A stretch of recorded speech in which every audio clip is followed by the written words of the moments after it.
From KUOW in Seattle, welcome to Soundside. I'm Libby Dankman, and we're spending the whole hour on one interview, so I want to get right down to it.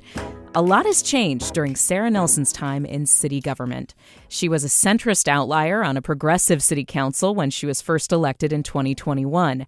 But the dynamics changed. Nelson became the center of power and ended up running the show as council president after a moderate slate of candidates swept the 2023 city election. She helped oversee pandemic-era recovery, worked with two different mayoral administrations and two very different presidential administrations during her time on council. Now, her time in office is coming to an end. Next month, there will be a new, more progressive representative in the citywide position 9 seat that Sara Nelson has held the past 4 years. Nonprofit leader Dionne Foster will take Nelson's place after winning by a wide margin of votes in November. Between passing a police contract, approving Phase 1 of the city's comprehensive plan, and putting forward a bill to change how consultants work with the city, Nelson has been busy during her last month in office. And last week, she spent an hour with me to reflect on her tenure and the direction Seattle politics is moving. The council president told me she feels some of her biggest accomplishments were staffing up SPD after the city struggled for years to recruit and retain officers. She helped pass bonuses for new hires and improvements to hiring outreach. She also highlighted her work with small businesses, including launching a storefront repair fund with COVID relief dollars. Nelson has been one of the more polarizing city council presidents in Seattle's recent history. She was frequently in the headlines for clashing with protesters and fellow members of the council. Some critics accused her of misusing her power and presiding over a toxic environment. One of the reasons I wanted to sit down with Sara Nelson was to hear what her mindset was throughout these controversies and what she's seen transform in her many years in city government, starting as a legislative aide in 2002. So let's dive right into that conversation. City Council President Sara Nelson, welcome to Soundside. Thank you for being here. Well, good morning. Thanks for having me. Good morning. So a few weeks away from when you're going to wrap up your time as council president, just on a personal note, how does it feel to be in this time of transition? Where is your head at right now? My head is at using my remaining time on council to my absolute fullest. That's what I was thinking on election night. I wanted to continue the work that I had started and leave council in a good position. Emotionally, I am sad. I loved working on city council because I am absolutely obsessed with Seattle policy, politics, and frankly, I love this town. So mixed feelings, but I'm doing my job to the end. You saw a lot of things change, a lot of transition while you were in office, almost a complete council turnover, a new mayor. Obviously, the pandemic upended so many things, and you were there as the city was recovering from that. What do you think are the biggest changes you've observed in city politics over the last 4 years? Well, let me answer that by saying what I saw my mission to be when I ran. I ran as a change candidate to change the way council makes decisions and to change the tone of leadership. You know, I was coming out of a time when officers were fleeing because of the pledge to defund the police. Encampments were growing across the city, and we were spending more money on homelessness, and things were getting worse. And so I saw myself as a way to change, to bring a more pragmatic perspective and way of doing policy to city council, but I also ran as a small business owner. And that was my concern because we were seeing small businesses across the city boarded up, leaving town, failing completely. And so that is the mindset that I went into the city with. I saw our city at a crossroads. I wanted to help small businesses, and the ways that I was going to do that would also help my constituents at large. So that's where I was at when I was going in. And people don't, if they don't know, you're one of the co-owners of Fremont Brewery. Correct, yeah. Yes.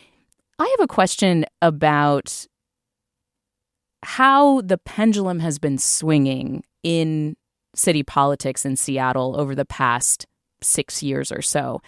Because, again, you came into office when the council was majority very progressive. As you say, most had supported the idea of defunding the police department by 50%, although that vote, it was just kind of like a resolution. It wasn't an official vote. Then you saw the wave in 2023 of moderates coming into office. It seemed as though there was a backlash to progressive politics. But now, a few years later, we see a relative sweeping out of moderates and progressives coming back. It feels like it's been, again, the pendulum back and forth from what voters are asking for from the city. How do you make sense of what the voters want and what the city residents want out of city leadership? Thank you for that question, and I might have to let it sink in. The change that you just talked about that was evidenced in this election, I believe, was driven largely, not exclusively, to the change in national politics and the fact that the focus was so much on the chaos coming out of D.C. and how it was going to impact us at a local level. And so that was a change to a national dynamic. It was, number one, difficult to get the press to focus on really local candidates or local races. It was hard to get people to clue into what was happening in the city when you saw, terrible idea after terrible idea coming out of the Trump administration. So, it was a different kind of political swing. The latter was pushed by changes at national politics. Does that answer your question a little bit? I think it does. I think that I'm hearing you say that there is a Trump effect on local government, and it's both distraction, but there's also like a reactionary kind of effect of people maybe getting fired up to see change because, they have this, what for many Seattleites is, a nefarious force in D.C., and they kind of want to make some kind of waves locally. I guess, do you think that there was an anti-incumbency sentiment as well? That things had been recovering from the pandemic. We have less visible homelessness. Crime is, down and coming down, as you say, police staffing up. But that people were not satisfied with how much progress had been made in the past 4 years. Basically, was there an element of dissatisfaction with incumbents like yourself that contributed to this? Yes. Yes, I will say unequivocally yes. I think that, first of all, the change, when people were calling for change this past campaign, in my mind, I was thinking, change from what? From clean, accessible parks, from lower 911 response times. I think we need to not change, but amplify and continue those trends. But what you were you just asked dissatisfaction, and I think that's true. I believe that people, when they saw a small business owner, a Republican city attorney, and Bruce Harrell elected, that demonstrates a level of fed-upness that got us into power. And we had big problems to solve. And I will be the first to say that I am frustrated with the amount of change that we were able to accomplish. And I always have to remind people that council passes the laws and makes the budget, but it's the executive that implements those changes in law. And there is a tension between what I can do as a council member and what the executive is supposed to do, implementing what comes out of council. And I think that I lost some moderate support because they wanted to see things better. In the beginning, I was always getting calls from reporters on the radio saying, this business in Ballard was just burglarized for the 7th time. What do you have to say to that small business owner? And what I would always say was, I relate to their frustration that change has not happened faster. Mm. And I do believe that the mayor could have been used his mandate of 60%. I don't know what he won by, but used the mandate to push more quickly on bringing back on public safety and on really seriously looking at what we were doing on homelessness response and make those changes. and because there are vested like with shelter or what kinds of things would you say were like the number one shortfall over the last 4 years? Well, first of all, the mission of the KCRHA failed utterly when it came to, first of all, their first big thing, which was we're going to remove encampments and get people who are in encampments into shelter downtown. $10 million effort failed flatly, right? And so there was always a question of how was the agency's implementation plan matching the reality of the funding that was available. They were supposed to develop a by name list of individuals. I remember that, yeah. And that is what every other city has done that has worked well. The really chronic homelessness cases, people who need high amounts of services that are tying up a lot of response, emergency rooms and police response. This was supposed to be a list that would help target assistance, right? Right. We need to know the different reasons why people are living in unsheltered homelessness. Other people are living on couches. We don't see them. We have to better understand the individual needs of the people that are living without homes. All right? That's the only way we can really help them. And that never happened. And they will say privacy reasons, you can't let go of health details, but a description of what this person is struggling with and what they need. Some want to go back to family in some other part of the country. We can help that. Other people have gotten off their meds. They need to get back to the clinic. That's another thing. Without that basic knowledge of the struggles that of the people that we're dealing with, we can't make a meaningful difference. And when that problem is substance use disorder, we need to put a lot more resources in addiction treatment and making sure that we're assertively encouraging people to access those options. That's been a big part of what I've tried to do. And we need to you've keep talked that about focused. your recovery journey yourself, and you were piloting a program to get people into recovery services, round the clock types of residential recovery services. For you, that's got to be, obviously a passion project and also something that is frustrating because there is so much unfinished business when it comes to how do we get the people on the street the support that they need. I mean, what do you think is the answer going forward for the city? Here's the thing.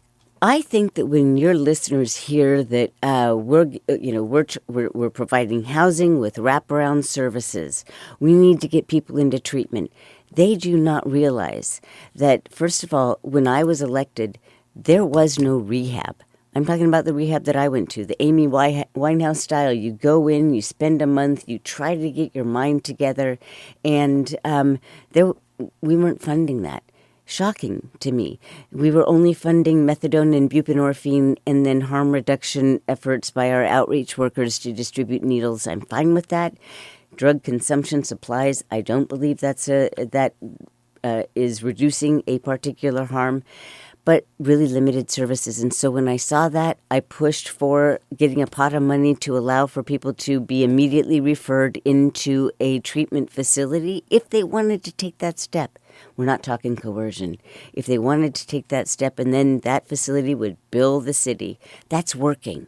That started at $300,000, and this budget has $2.85 million for those kinds of services. That's a positive change. But it took too long to get there. And so I hope that the city continues working on that. But that is one area. You asked me, what change have you seen? That is a positive change, and we need to center recovery in the conversation about public safety and homelessness because it's all tied together. You're listening to Soundside. I'm Libby Dankman, and I'm spending the hour with outgoing Seattle City Council President Sara Nelson. We're going to take a quick break and be right back with our conversation in just a minute on KUOW. Back with more Sound Side, I'm Libby Dankman. I'm speaking with outgoing Seattle City Council President Sara Nelson. Nonprofit leader Dionne Foster will be taking her place as Seattle's citywide Position 9 representative next month. And we were just talking about how the city should handle homelessness policy and what it would take to find real solutions. And council member, I wanted to ask, what is broken about city government that stops the wheels of solutions getting passed? What do you think is the biggest thing that slows things down or prevents policies that we know are effective from being? Is it money? Is it bureaucracy? What's the problem? All right, I'm going to go out on a limb here and say things that are a little bit controversial. Number one. You're on your way out. You can say whatever you want. It's probably intuitive to a lot of people. It's all of that you said, but the providers that are providing the services right now have a vested interest in the funding flows that are going to their services. And it's very difficult to break out of that. And that is one reason why you need people who are consultants when they're looking at so what are we going to do on homelessness and how should we reform KCRHA? They need to keep what is the best policy and what'll have our biggest bang for the buck. They should not be considering what's going to play at the ballot box. This is going to piss off this group of people, and so let's not go there. And so that's sort of the entrenched mindset of how policymakers on primarily on the executive side, because they form the levy, the ballot measures, and it's their people that are implementing the plans that are set in place. And it's very hard to say no to the way things are going right now, but it must be done. And I am not afraid of ruffling feathers. When I put forward my pot of money for inpatient treatment, I got a lot of pushback from people that claim that abstinence is paternalistic. That's the wrong way to go. It is one option. It's one path of recovery that people can take. It doesn't have to be the only one, but we have to offer that as an option if they're addicted to meth, and the only thing we're offering is opioid use disorder medication. So basically, we can't try new things. We can't, evolve our policies if there are entrenched interests that need the same level or growing levels of funding every year. Those paths are well worn, and it's really difficult to change once those have been established, those relationships, those constituencies in the city. Let's kind of pivot here, because you mentioned you ruffle feathers. That has been true throughout at least your time as council president. There was the conversation earlier this year. You and I sat down after Tammy Morales left the council. Another council member also left, although citing more personal reasons, Kathy Moore. Morales had kind of been vocally, she wrote some pieces and did a lot of interviews talking about what she felt was a atmosphere of toxicity on the council, a lack of democratic process. You had come on and you talked to me about, the defending the integrity of the council, basically, disputing her claims. But she's not the only person who you've butted heads with and who have butted heads with you. Even folks who are politically your allies on the council. Bob Kettle, he came out and said he wasn't happy about the way, for example, the SOTO housing bill was passed. This was about 1,000 units of workforce housing near the stadiums. The Port of Seattle had really strongly come out against it. And they were upset about congestion and potentially impacts to the workings of the port down there. What do you have to say to people who think that you were being too sharp-elbowed or that you were throwing your weight around too much as council president in a way that prior council presidents had not? One could dispute that last point, but here's what I will say. It is absolutely normal in a legislative body to have differences of policy opinion and to hash that out at the dais. And that's what happened with Bob Kettle and I, and that was completely normal and should be expected and encouraged. Because The voters need to know what we are really thinking, and we say it on TV, right? So that was fine. And I took that on because we are in a housing affordability crisis. Our small businesses can't afford their commercial spaces. It was the only thing that I could do that would really address both those issues. And I had a wide coalition of 22 labor locals, 173,000 union members, in addition to neighborhoods that wanted more public safety, and the affordable housing providers. That was a broad coalition behind what I was doing, and there was not credible evidence that for me not to do it. The EIS said that there would be no negative impacts to the port, and Longshore wouldn't lose jobs. And so, if there was good reasons for me just to not do this, I wouldn't have brought it forward because I knew the heat I would take. But the Port of Seattle, obviously is a really strong and important center of power in city politics. It also, the opposition, Dan Strauss was part of the opposition. Again, I mentioned Bob Kettle. I mean, you were really taking on a lot when you decided to go after that. Sorry, continue. Well, I was being pushed by a lot too. Not pushed, encouraged, applauded, and those are the people I was responding to, because those are low income entrepreneurs and residents that we have got to keep in Seattle. And this was workforce housing. The land underneath was zoned to require 50% workforce housing. That was not some promise. That's housing for our teachers and our baristas and retail workers. There is far too little of that. And so that was my North Star. And then I would have to look at the port. That is what they said on the record. I also know that they approved a hotel on the block. That's a lot of traffic. We're talking about additional vehicles from up to 1,000 units. There are 5 million people that visit the stadiums just next door.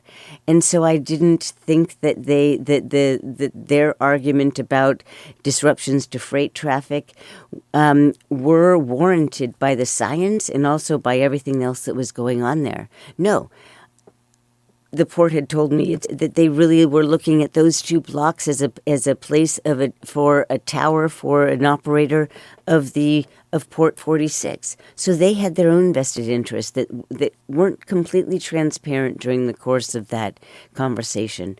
Bottom line, yes, I knew that there would be some opposition.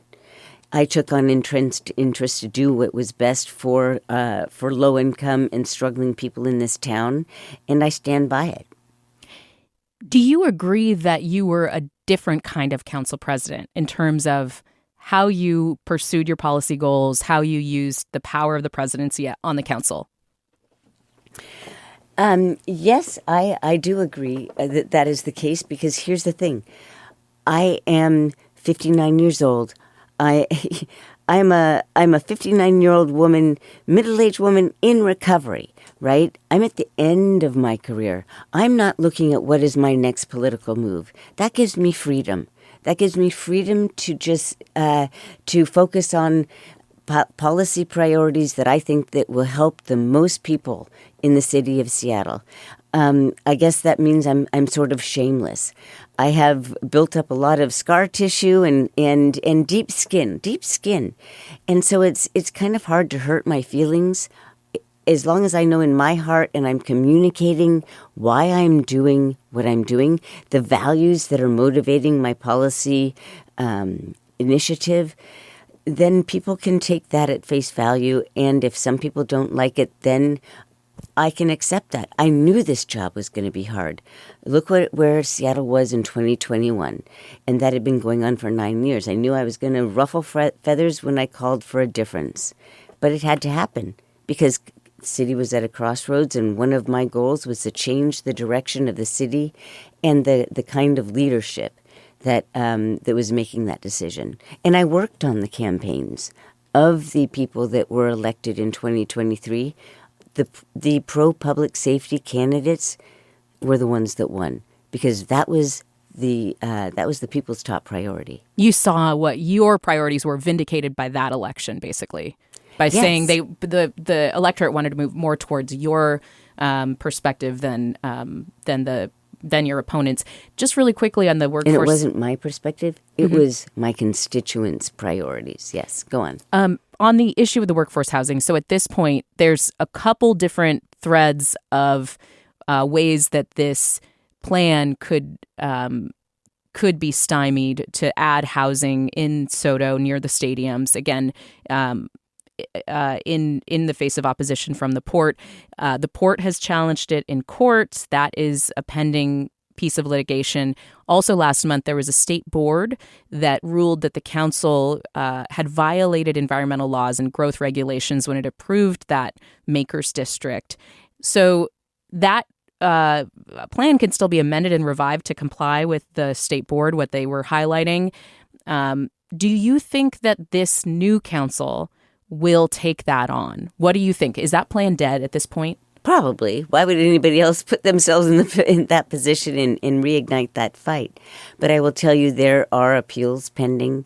We don't know the final outcome of those of the growth management and the case in court. So it's too soon to know what will happen there. But I do hope that this council focuses on the need to produce more workforce housing, and I'm proud of the work that I did to make sure that the strongest possible multifamily tax exemption program was approved, because that is where a lot of our units come from, private developers that set aside those units for workforce level income people, and so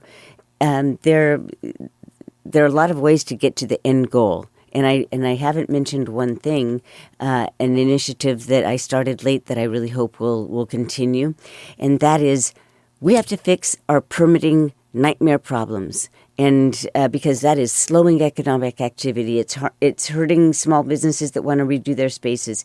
It's a major hassle, and it increases the cost of housing because of the length of time it takes to get permitted. This is one of the big bugaboos of liberal states and cities, frankly. It's one of the things that, Ezra Klein has talked about in the book Abundance. Yes. This issue of regulation basically slowing growth to such a degree that then you see housing costs rising, et cetera. Yeah. Exactly. I am an abundance Democrat.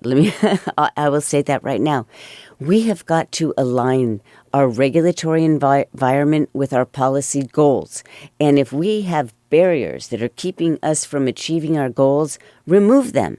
And that is what I was trying to do with permitting, and I hope that work continues, because that will be easier to build, less expensive housing coming online. This is Soundside. I'm Libby Dankman, and I'm here with outgoing City Council President Sara Nelson. She is going to step down from the Seattle City Council in January, when newly elected Representative Dionne Foster will take on her position 9 seat. She won a convincing victory in November. Dionne Foster did.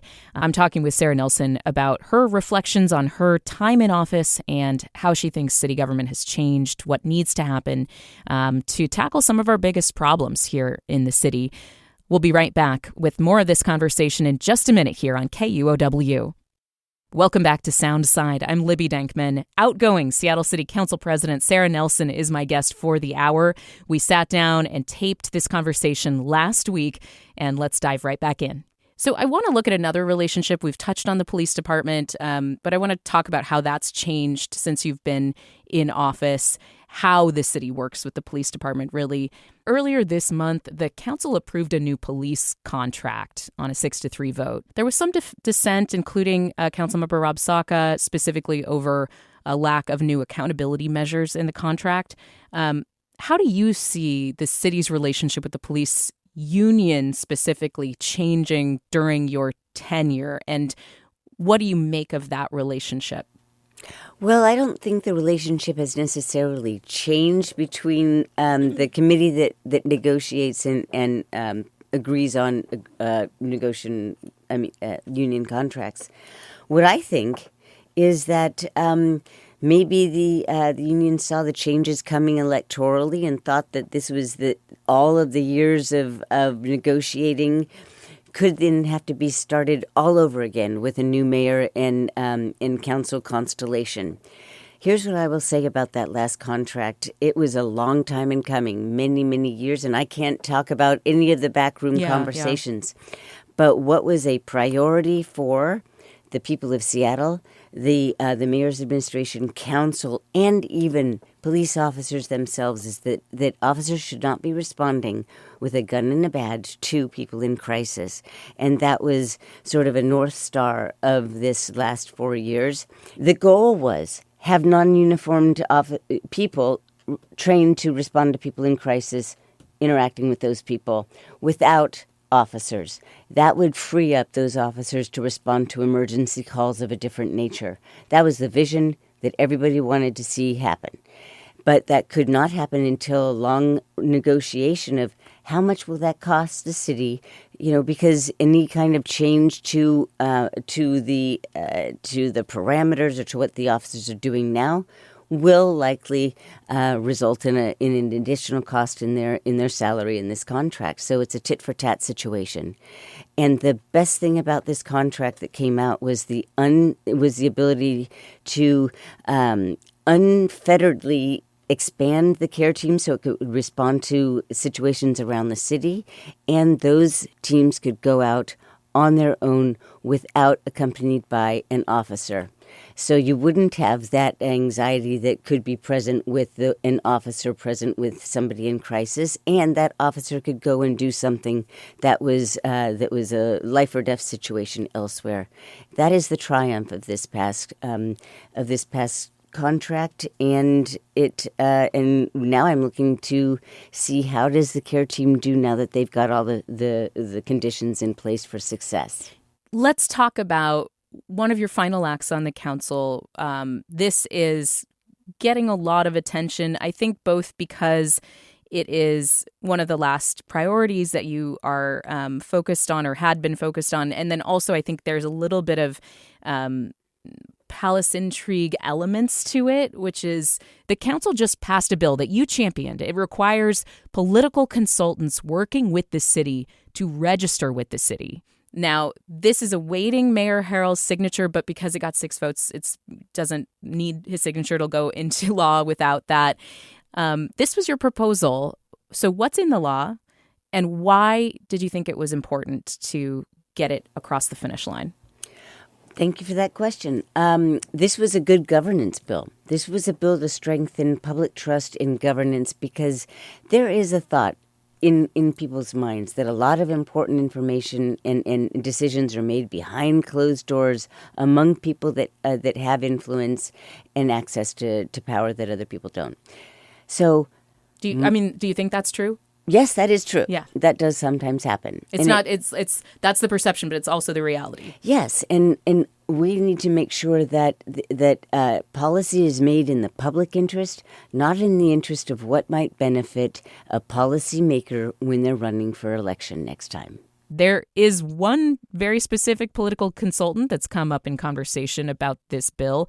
Mayor Harrell has a longtime consultant named Christian Sinderman. He's worked with many local electeds over the years.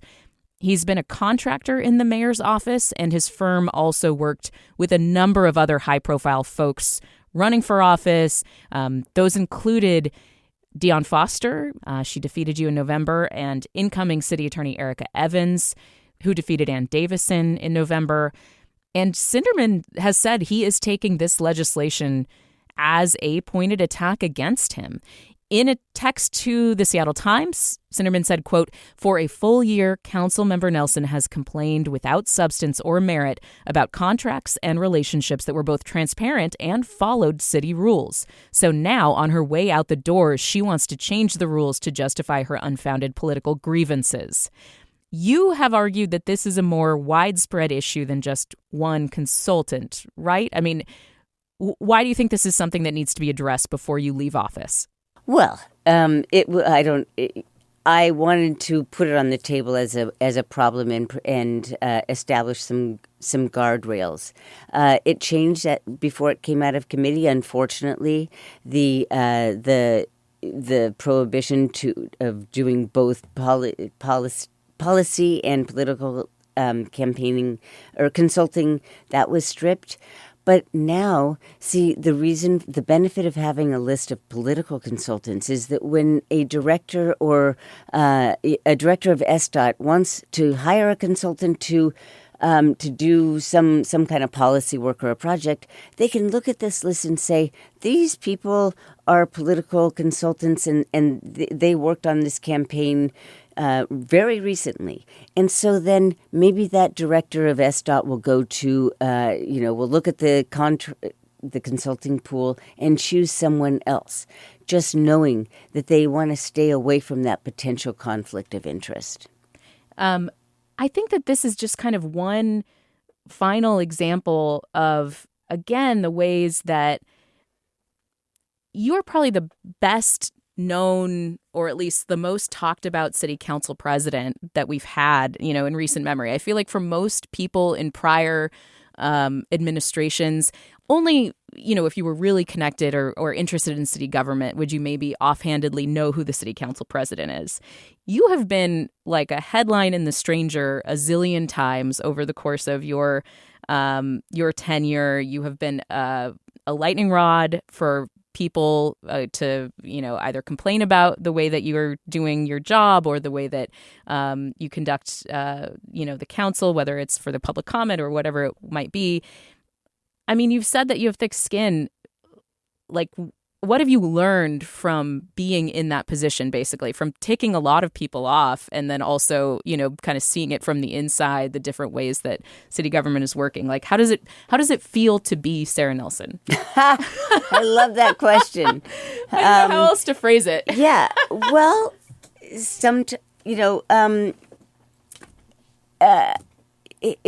sometimes I beleaguered, I would say, but you know what? I knew what I was getting into. I knew the political dynamic when I ran for office. I knew that it was not going to be easy for at least 2 years until we could have different council members that were focused on what the voters wanted: affordability, public safety. They wanted their parks to be clean. They wanted somebody to say, yes, we will ensure our parks are accessible to children and families, etc. And so I knew it was going to be rough for the first couple of years. I knew that I was going to be in the minority, and I took that in hopes of being able to have some allies to make change to address voters' top concerns. But it's not like the battle stopped after you had more allies on the council, right? I mean, you've been in the center of a lot of fights. And I just think I'll tell you what happened. Yeah, go ahead. They lost even more in 2023. The activists left that had a disproportionate sized megaphone on Seattle politics. Meanwhile, we have 2 beat reporters at the Seattle Times. I mean, and who haven't mastered social media as well as other reporters. Disproportionate voice in city politics that sometimes I'll say, I don't think I got a fair shake. But you know what? I'm not going to say that. I knew that how I would be portrayed. I tried to respond to questions and explain my rationale. I have no control over how I'm portrayed. But I always sought to do the right thing going forward in hopes that the proof would be in the pudding. The clean parks, the lower response times, the fact that we're now being able to have more of a community policing model. Small businesses have more of the help they need, more access to capital, and they know that they have a responsive city government for right now. And so that's what I'm taking it with me. And again, like I said, I'm old and I don't have a political reputation to burnish. I'm just trying to do the right thing. You're not that old. I'm 59. I know, but what I'm saying is, I wasn't always looking over my shoulder at the constituencies that I'd be pissing off by doing what I was doing. Just try to do the right thing. Do you have any advice for the next council president? The next council president. We don't know who it might be. There are ideas about who it might be. Oh, you seem to have an idea in your twinkle in your eye there. My advice to the next council is, and Council President and I have been working on this. Didn't know I'd be talking about it right now, but there does need to be a restructure of the legislative department, because when I was in LA for about 10 years, the department there was an administrator that oversaw the divisions, the subdivisions, communications, central staff, the clerk's division, and things ran smoothly from one council president to another. Staff knew what was going to happen, and it allowed for the president to have more time to do the job they were elected to do, which was make policy, and then also do the special jobs of the president. But getting bogged down in a lot of the very important administrative work means you're doing sort of both things half-assed.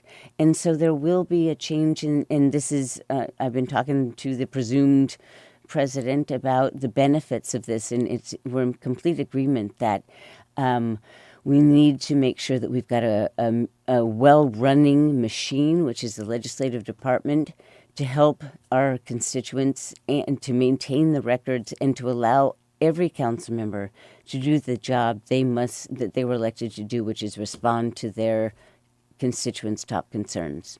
I am not a beat reporter with the city council, so with my uneducated guess, is it Dan Strauss? Is that who you're talking to? No comment. Okay, no comment. Just a final thought here before we go. I mean, we've talked a lot about legacy. We've talked about some of the controversies that you weathered. What do you think your legacy, when you look back at your 4 years, will be on the council? I know it's such an open-ended. Well, based on what you were saying, I think it's going to be. She was a real pain in the ass. I did not. But she got done. It was a tenure, from what I can tell, from an uneducated outsider, journalist, but didn't cover the city council very closely, on and off. But it does seem like you used your position in unprecedented ways. You did tick a lot of people off. But you had convictions about the way that the city needed to improve, and that is going to be, maybe something that the next council president also follows. I hope so. I hope my legacy really is that I took on hard things in response to a visible problem that. And if we could fix that thing, it would have benefits across the board in other policy areas, like with addiction treatment. Policy-wise, I'll probably be best known for centering the need for more drug treatment and helping people recover in whatever form that takes. I'm not dissing medication supports. I hope that I am known for that, but more than that, that I ran to change the direction of the city, and to improve where we were from 2021. I don't know the extent that I accomplished that goal, but I wanted to shift the tone toward and the approach to really listening to what our constituents' top concerns are: affordability, public safety, moving the needle on homelessness, and just really doing some pretty pragmatic things like getting our budget in order, etc. More work on that to come. But I took on hard things. I won some, I lost some. I tried to leave the city in a better place. And I think the receipts are on the table to show that there has been improvement. We've got a long way to go, but we have to keep up in this direction to really fulfill our promise to the people of Seattle. Any final thoughts here? I mean, what are your next steps? What do you want to do next? Again, don't say you're old again. All right, I'm sorry for that. When I say that, I say it in terms of, I don't, first of all, I am not going to run for office in Olympia or D.C. I only care about Seattle, and I will always be interested in politics and policy right here. I don't know what form that work will take, but that is, I am at base, I'm a policy nerd who watches the Seattle Channel for fun. That will not stop. And so we'll see what happens, but I don't know right now what the next move for me is. One more thing. I wish the Wilson administration well. My impressions of her on the campaign trail is that she is smart and sincere. You know where she's coming from. And a fellow policy nerd. I mean, from one policy nerd to another, right? Yeah, and sometimes I didn't know that with Bruce, with Mayor Harrell. You know, sometimes when it came to police incentives or the conforming to state law on public use, sometimes I didn't know if he was willing to go there, or if maybe they would be people that would be too upset that it didn't make it worth it. No. Katie Wilson has firm commitments, and she's putting good people around her. Let's give her a chance. Let's give her administration a chance. That's what I would say. And council, we pass the laws and the budget. We are essentially kind of the more, I would say, powerful when we think about long-term change of the city. I hope that this council can work well with the mayoral administration, because what our voters need to see is both branches of government working well together in a functional way to get things done for the city. I'm curious. I kind of assessed, having interviewed Wilson a few times over the campaign and moderating a debate between her and Harrell, she spoke really differently than 4 or 5 years ago, than progressives did, and than she did 4 or 5 years ago, about things like public safety. And she really focused again on the affordability question, which everybody, has mentioned about her campaign. But, she talked about a way to address homelessness while at the same time wrapping in public safety in that conversation. Like, the reason that you might feel unsafe sometimes downtown is because we need to address homelessness in a more, real and concrete way. And my assessment of all this as a very amateur political analyst is her evolution represents a new phase of progressivism in the city. Progressives have moved away from some of the excesses of 2020 and 2021, and they've learned some lessons, maybe even from you, Sara Nelson. Maybe. I don't know if they would admit to that, but and that this is a new brand of progressivism, which is more focused on people's pocketbooks, affordability, and also understanding that public safety is of paramount concern, and that this is, just what I've said is it's a progressive wave that has learned to scare moderates less, if that makes sense. I mean, what do you think about that? I think you're right. I think it's a progressive picking up of the clue phone that we have to do things different that make sense, that where you have to embrace some things that you might have eschewed in the past. Yes, this is the national conversation, I believe, and it has to happen, and it's what I've been saying for a long time. I also agree with her focus on shelter, as opposed to, she never says we need to do this instead of that, but there's only a big enough pot of money, and so shelter is absolutely necessary. The cities that have done well after the pandemic on unsheltered homelessness are the ones that have reopened closed shelters during the pandemic. That's an immediate improvement in people's lives. What we do here is we look...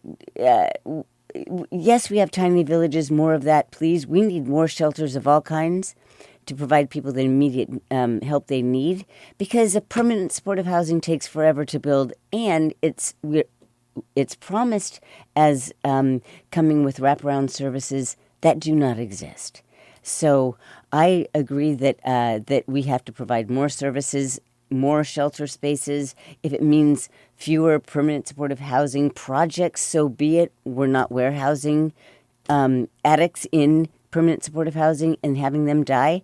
There is a higher chance of dying in permanent supportive housing, according to the King County dashboard, than in an encampment outside. That has to stop. And so, yes, what I am hearing from it's hard for me not to call her Katie. What I'm hearing from Katie I do that too, yeah. Yeah, is really encouraging. Yeah. And that means we all have to be talking together more. When I had the press conference in July that brought together Lisa Dugard and her team and Andrea Suarez and people that across the spectrum of recovery, that has to happen. We need to talk about different approaches and recognize that there is room for all. So I hope so. I hope we see a positive change on that front in her administration. Sara Nelson, thank you for sitting down with me. We covered a lot. Yes, we did. But I really appreciate it. And I found it really interesting to hear, your thoughts about city politics and what has happened over the last 4 years. And thank you for doing this. And I wish you well for your next chapter. Thank you very much for giving me the time to talk about what's important for both of us. Thanks. Thanks for listening to Soundside. Don't forget you can listen live on KUOW 94.9 FM Seattle at noon and 8 p.m. Monday through Thursday, or anytime online at KUOW.org or on your favorite podcast app.